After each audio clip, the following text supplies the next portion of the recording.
Hey guys, Cody with CJC Off-Road, and today we're going to be doing a very unique video. This is going to be a complete deep dive into my 2023 Super Duty, which you see here behind me. This has been a culmination of essentially my dream build for the last couple of years. Going back just, about 4 or 5 years ago, we started seeing a lot of these camper builds pop up, and I've seen these campers and I've always wanted one. However, I haven't quite had the need. In recent years, the property that we were always hunting on had the lodging basically disappear. So I figured this was the perfect time to build my dream 2023 Super Duty with a camper.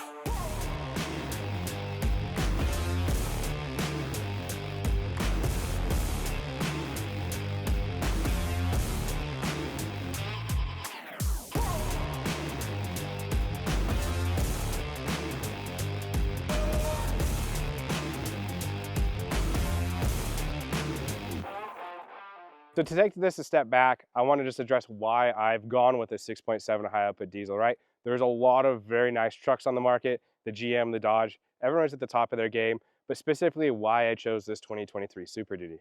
Now, as I mentioned, I've been lusting after a camper build for a very long time. So first step was to get a stock 2023 Super Duty, again, 6.7 high output. This was a Tremor, so I have all the off-road modes, high clearance, valence, etc. That is a highly debated thing online as to whether or not to start with it. I would just say, go with what fits your budget. Now again, so I got the truck and immediately I took it to 4-wheel campers and got the hot camper. Now in this video, I'm going to dive into the specifics of why I chose that camper, what's inside for those of you who have never seen inside, etc., etc. But the goal there of getting the camper on the stock truck was A, to see how it performed stock, and B, to see what my overall weight was going to be so I could choose the proper leaf spring for the rear of this truck.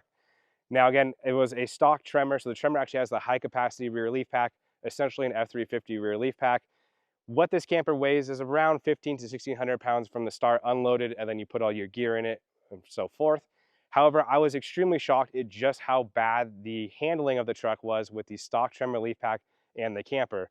Immediately pulling out 4-wheel campers, I hit a red light and you could immediately feel the boatiness, which I was actually quite shocked. I've seen a lot of people say, hey, I bought this stock Tremor, it's meant to haul weight and go off-road, I'm not touching it. I could not now see how that's further from the truth. When you put that kind of weight back there, the truck is completely boaty. Front to rear is actually not that bad. Locking up brakes, and that is not an issue. It's actually just the side to side, so the turning, the high speed handling. If something was on the freeway and you were at a highway speed and needed to swerve, the truck had an extreme boat to it, and that's where the suspension package that we offer changes the complete handling of this truck.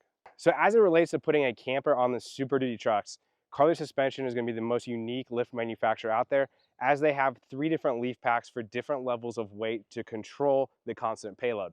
So there's an 800 to 900 pound leaf pack, which is called the HD leaf pack, the XHD leaf pack, which is on this truck, somewhere between 1600 to 2000 pounds. And then they have what's called the XXHD leaf pack, which is going to be a 3800 pound and up.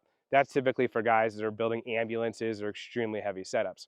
Now, what makes Carli unique is not only do they have that leaf pack, they have custom tuned shock options to go with that leaf pack.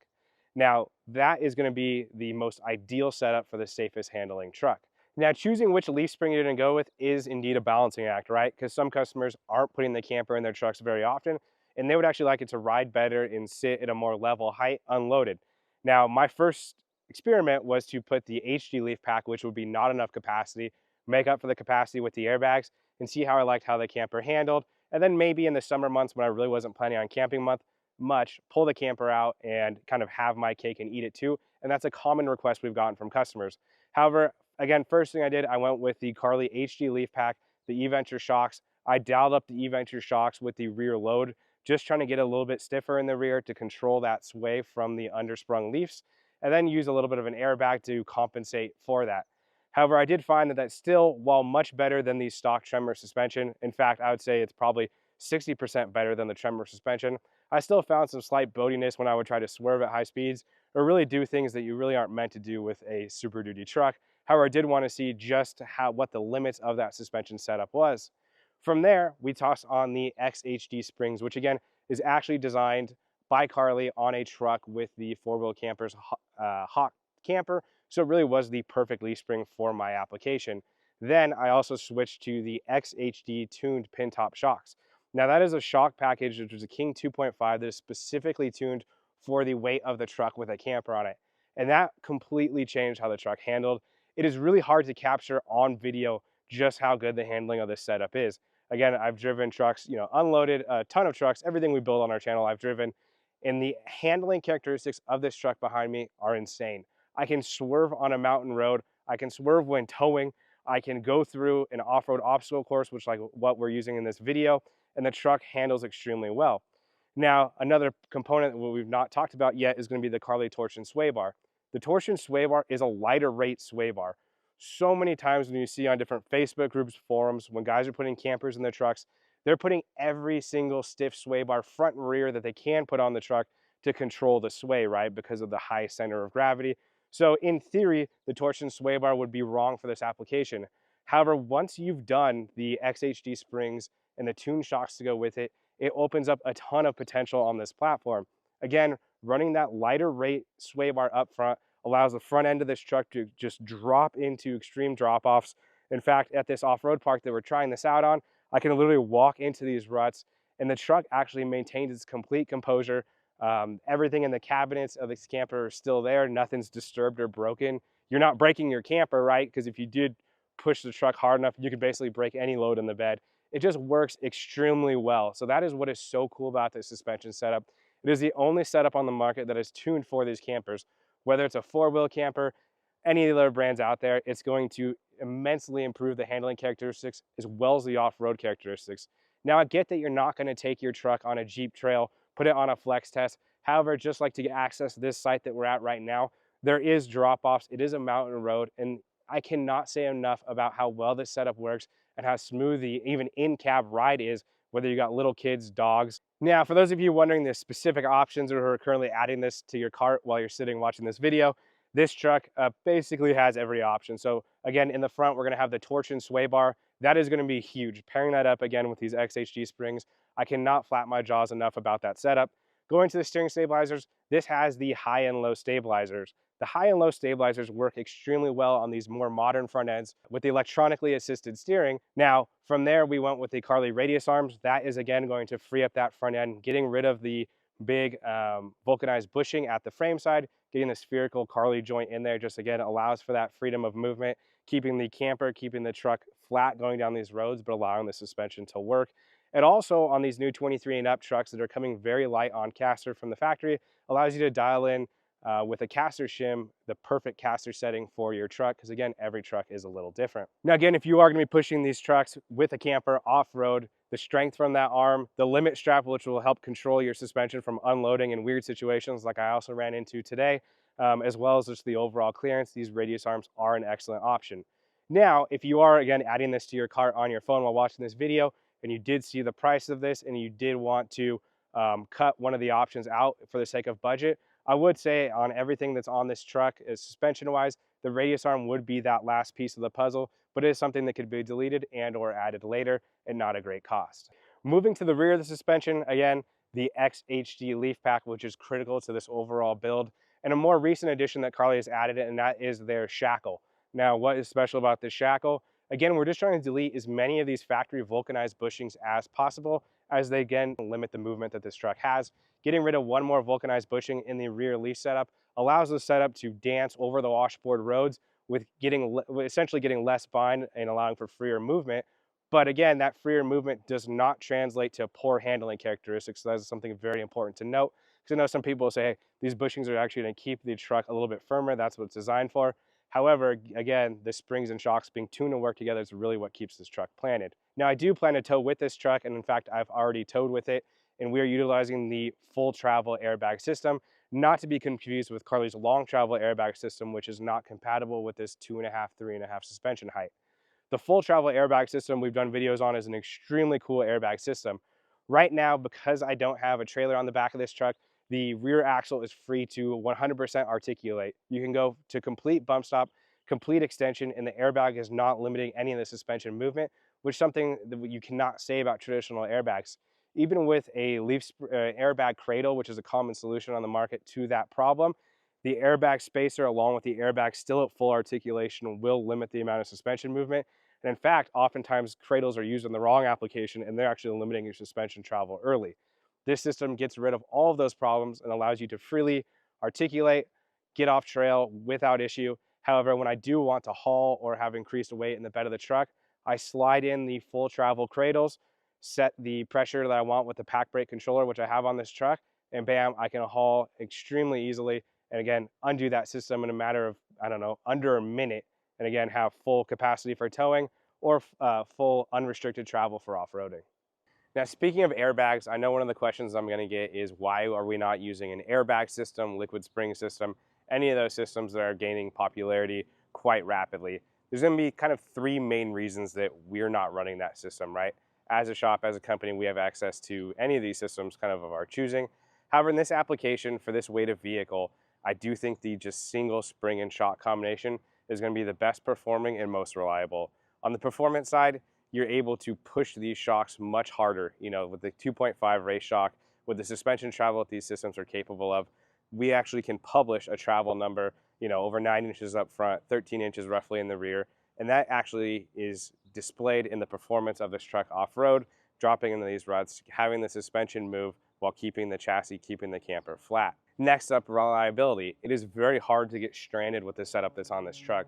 The springs, they're not going to fail. Like, that is a 1 in a trillion chance of having an actual spring failure.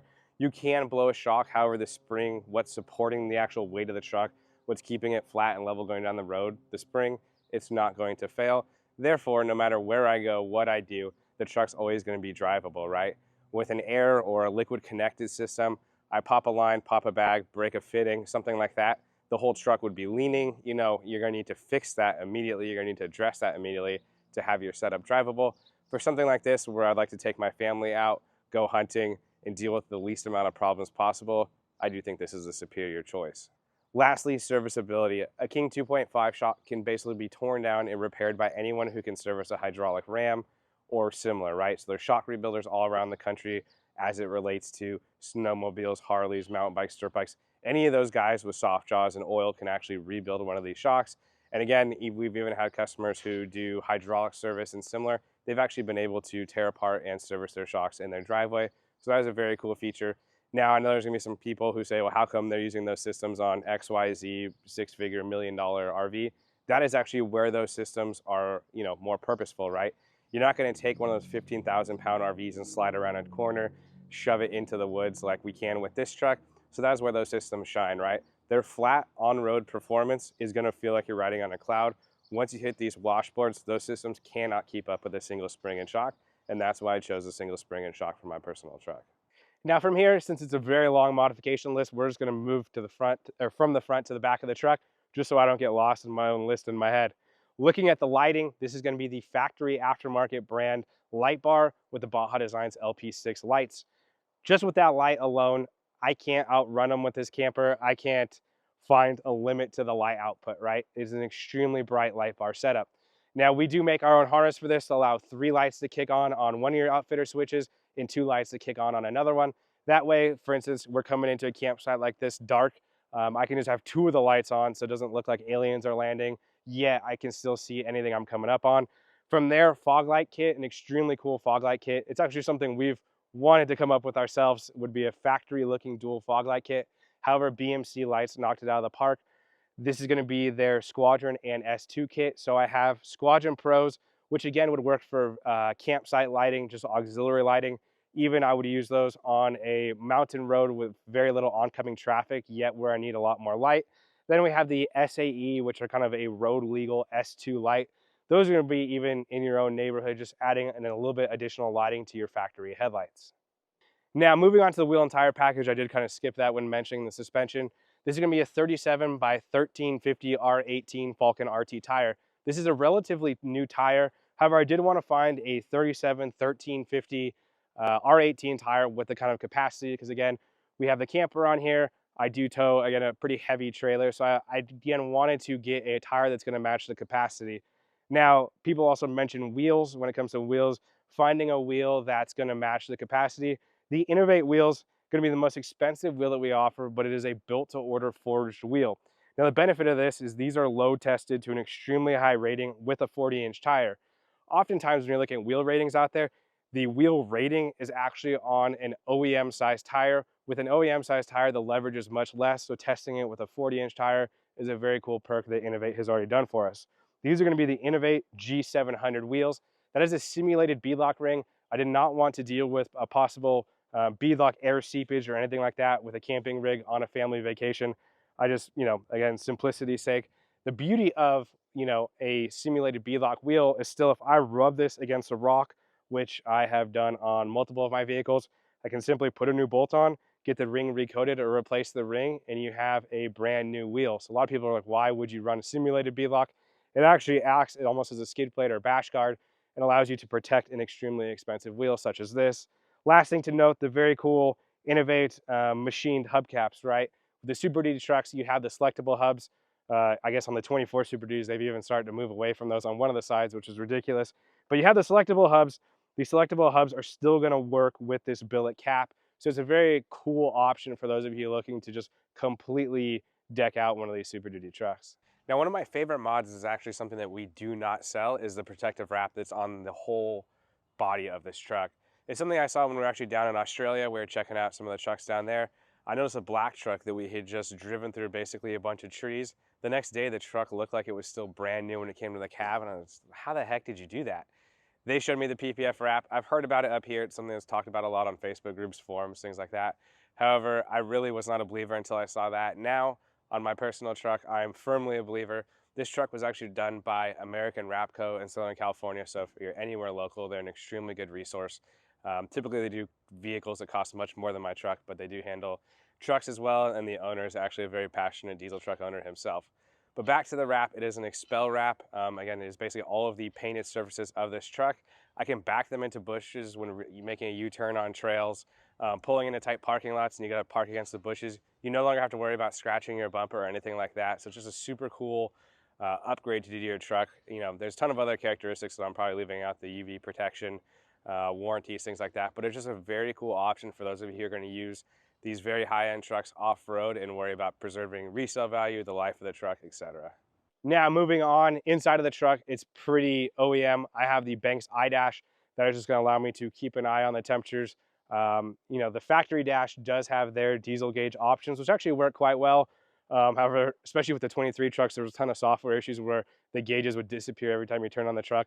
The iDash is very convenient. I've yet to actually, even near any kind of temperature thresholds with this truck, but better safe than sorry. Eventually, I'll probably color match that pod to match the color of the truck. However, the Banks OEM pod, the fitment, the aesthetics of it are beautiful. It is a very cool setup. For phone mount, I'm running the 67 Designs mount, not a product we carry, just shouting out another very cool made in the USA product. Mounts my phone, mounts my VHF, UHF radio, so it's a really cool option there. And then on the back of my seats, I have some hunt-ready gun holders for when I'm out hunting, and that's the whole interior of the truck. Again, moving to the rear, I have my dog here with me, but we have the, again, full travel bags. Those are going to be controlled by a unique air system. So for the air system on this truck, again, I mentioned that we're using a pack brake controller. It is a 2-channel controller, so I'm able to control either side of the rear airbag. So if I do want to use those to level the truck out, things like that, I can simply with an app, and it works really well. Now, what feeds that pack brake is an ARB compressor with a Dirt Church rear seat mount. So behind my passenger seat, hidden back there, is an ARB dual compressor. It keeps it out of the elements. We have had, questionable experience sometimes with those ARBs when they get extremely dusty, extremely dirty. That keeps it clean and actually is not that loud inside. I've had it kick on while towing, adjusting the pressure, and I don't even find it to be that obnoxious. It's no louder than a dog or a kid in the back seat, to be honest with you. So that setup, again, allows me to have auxiliary air. So I have the auxiliary air on each side of the rear seats, and again, pumping the air to the airbags using a pack brake controller. So it's a very slick setup. One thing to note, the pack brake controller is rather large. It mounts on the frame rail. So we are developing a shield for that, so you won't even see it. It'll be protected from the elements. That's gonna be a very cool product coming soon. Now moving on to the camper, this is again the 4-wheel camper Hawk in the front dinette configuration. Now, previous to customers bringing in any of these slide-in campers, I had zero experience with them. I've owned a toy hauler, I've paid the storage, I paid the insurance to have it sit, use it twice a year, and I eventually sold it. However, again, due to my hunting situation changing, picking up, an off-road Cherokee and things like that, wanting to take my son out, I figured this would be an awesome solution. One Saturday I was watching YouTube and I was like, you know what, I'm finally gonna do this. It is a very high expense. There's no denying that these campers are not expensive. However, 4-wheel campers has been around, I believe since around like the 80s or 90s. They're the original manufacturer. They have dealerships all around the country, service centers, and that's one of the main reasons I went with them, as well as the overall height, right? A lot of slide-in campers, you'll see a guy at the local truck stop and he's about to clip the ceiling of the gas station. I mean, those campers are huge, which again creates a very weird driving characteristic with the high center of gravity. The hot camper, again, when it's closed, is very low. The center of gravity is basically in the bed, so it allows for a nice driving experience, yet still gives you plenty of space inside. In my opinion, it is the perfect happy medium. Again, four-wheel campers, Hawk dinette. Now, diving right into it, again, if you've never seen one of these things, they're pretty trick. I hadn't seen them until a customer brought them in and pretty much sold me on it. Again, storage, we live in Southern California, you gotta pay storage for everything. So I wanted to just keep this on my truck, in my driveway. So you'll notice first thing, this door is not very tall.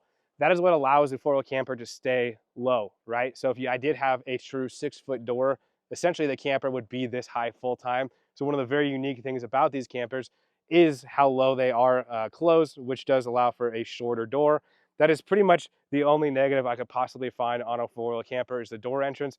But again, it is for that reason. So driving through these mountain roads, we made a wrong turn. There's multiple pine trees overhead. We didn't even touch it with the camper. If we had one of these larger ones, we definitely would have essentially gotten stuck. Now, jumping right on into this thing, it's a pretty slick setup. I am 6'1". Again, this is the front dinette combination. This does seem to align to be the most popular for guys with families or wives. I do have a full cassette toilet here. You've got a gas stove, gas sink, is fully heated. This setup has propane inside these compartments with access to the outside, so you have full gas amenities. Speaking of gas amenities, this is a 2023 Hawk, so this year in 2024 they did do an upgrade to the heater and to the water heater, to the furnace and to the water heater. So one of the few complaints that people would have with four-wheel campers is that it was a heater from many years past. They've upgraded to the Truma appliances, so this camper actually went up to four-wheel campers headquarters. They did a full retrofit, and I've actually camped with this newer Truma heater. It's amazing. It's basically whisper quiet. Before, the old Dometic unit would kind of kick on, you could hear it. With this setup, it won't even wake you up, so it's a very cool setup. Speaking of kind of tech, I'm one of those people who watches 300 videos and tries to find every weird tech gadget and doodad. The red arc system that is on this camper is extremely cool. So not only do you have this touchpad here, which tells you the solar charging, the lithium battery levels, allows you to control the lights, all of that stuff, but you can also control this with your phone.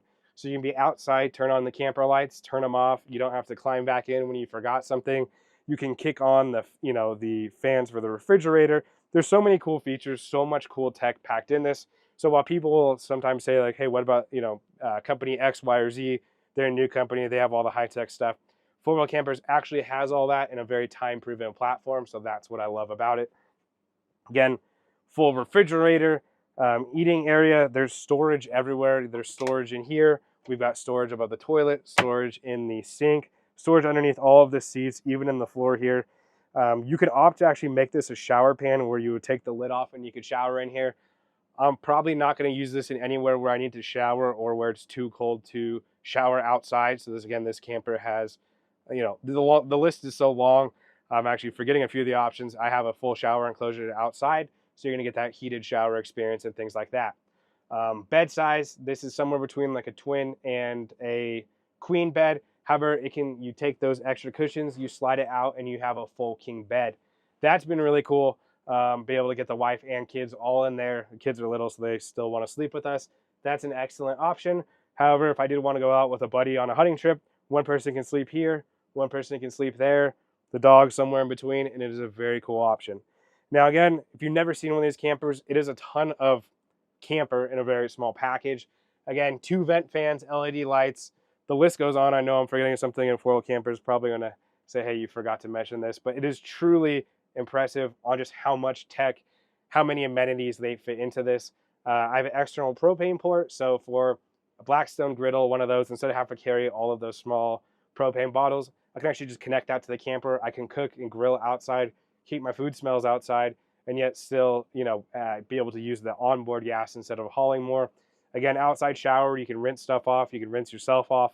It's heated, so you can actually have a warm shower outside. That Tremor water heater actually acts more like an instant water heater instead of some of the more old school setups that have to charge a tank or heat a tank. So it's very cool there. It's really kind of endless. You've got, you know, the fridge there. In here we have lithium batteries. So it's Dakota lithium batteries. I believe this has 165 watts of solar on the roof. So essentially you're pretty much not running out of battery for any traditional uses. And yeah, that's what makes up the four-wheel camper. Now, another question I know we might get is, why did you go with a slide-in camper? Obviously, we're biased towards building Super Duty trucks here, but there are, you know, like the smaller Class Cs, you have Sprinter vans. The cool thing is, if I do change my truck, decide to get a different model, one day one of these OEMs wants to work with us and do, you know, a cool build, I can actually just slide this camper out and slide it into a new truck. So instead of building a complete setup where they two are married to each other, you're able to kind of mix and match, right? So say a four-wheel camper changes something and I see a new model and kind of have that carrot dangled in front of me, I can switch campers, or I get rear-ended, I rear-end someone, God forbid, I can actually swap trucks and keep the camper. So that's what's really cool about these slide-in campers. You're also able to buy the package as your budget allows, right? You can buy the truck first, slowly build it out, get the camper on there, however you want to do it, instead of just dropping, you know, a six-figure lump sum just to get, you know, a completely built van or RV. So that is just one of the many reasons why I chose this setup and why I'm just so happy with it. I know the four-wheel camper thing seems like a paid advertisement. I paid for this camper. It was not free or anything like that. I just am completely in love with the quality of the camper, the people we've worked with there, and just everything about it. I think that pretty much covers all the modifications on this truck. There's not too much I haven't mentioned. I did forget to mention one thing. The Carli Trophy hitch. The most expensive trailer hitch on the market for a Super Duty truck, but the coolest trailer hitch for the Super Duty trucks, that's gonna be the Carli Trophy hitch. That's gonna allow me to carry a full 37 1350 spare underneath this truck. So oftentimes you've got the crazy swing outs, bunch of stuff in the way, or you just gotta run an OEM size spare. With this setup, I could be on a cross-country road trip, swap in the spare, and basically go unhindered. So it's a very cool setup.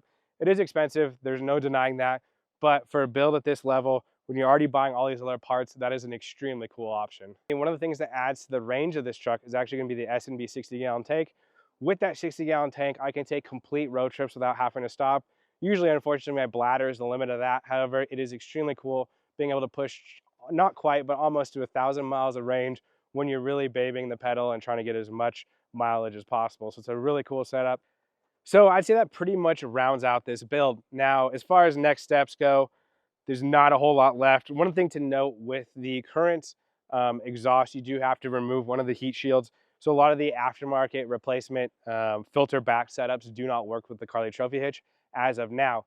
However, we have worked with Banks. We will have a Banks CJC off-road collaboration product that is going to be a Trophy hitch compatible exhaust. So that is right around the corner and going to be a very cool option. Kind of just want to get rid of those kind of hideous exhaust tips that come factory on these trucks. From there, we're going to be working on adapting our current line of rear bumpers to the 23 trucks and possibly even building our own bumpers with the steps added, because again, I've been using that a ton with this setup. On the front of the truck, I'm going to be changing out the headlights, or actually the outer C's. I'm going to have Retro Shop swap in the amber DRL lights and turn signals, as well as painting the chrome, the body color, just to kind of blend in that big chunk of chrome, because like most of you, I do not understand why they did the blackout package and then we don't have a blackout package anymore, so you're stuck doing that yourself. I might do some painted emblems and things like that. However, that pretty much wraps out most of the truck. Speaking of Banks, I'll probably be doing the Banks cold air intake once that's carb approved, because we're in a lovely state that checks that. And I'd say that's about it. I'm pretty much stoked on this setup. Oh, speaking of campers, for those of you who need internet connectivity on the go, unfortunately, I'm pretty much tethered to my phone for life with this company. We will be actually even making a CJC Starlink mount for the roof of this camper, so that's going to be something else that's coming up. And we are kind of working on some more kind of camper knickknacks or accessories, if you will, to kind of just currently round out my weird desire to always mess with everything. As are you, if you're still watching this video, you kind of have that bug to kind of forever tinker. That's me, so we'll kind of continue to work on kind of niche products in that regard. But overall, how do you complain with a setup like this? It'll take me anywhere. Fuel economy is killer given the setup. Again, compared to Sprinters, Class Cs, things like that, I'll probably get more economy. And yeah, I mean, it's completely stoked with the setup. I can't think of much more to mention. Again, if you're still watching and trying to build out a truck with a camper, that Carli Suspension pin top XHG setup is going to be the cream of the crop. It's going to allow you to get the best handling, the best riding characteristics, and yet still give you a ton of off-road performance. So I cannot brag enough about that system. So if you still have any questions on something I missed, leave a comment down below. I'll be even responding to some of these comments. Shoot us an email, give us a phone call. We're happy to work you through any level of build, right? If you've added this to your shopping cart on your phone and have a little bit of sticker shock, give us a call. We can work on piecing a setup together that's going to still be a greater improvement over the stock, poor handling characteristics with the camper, yet might not still be at this budget, right? So we all have different budgets. There's all different levels of product, and we're happy to get you in a system that's going to work the best for you. So yeah, if you're still watching this video, give this video a thumbs up, subscribe to the channel, and we'll see you guys on the next one.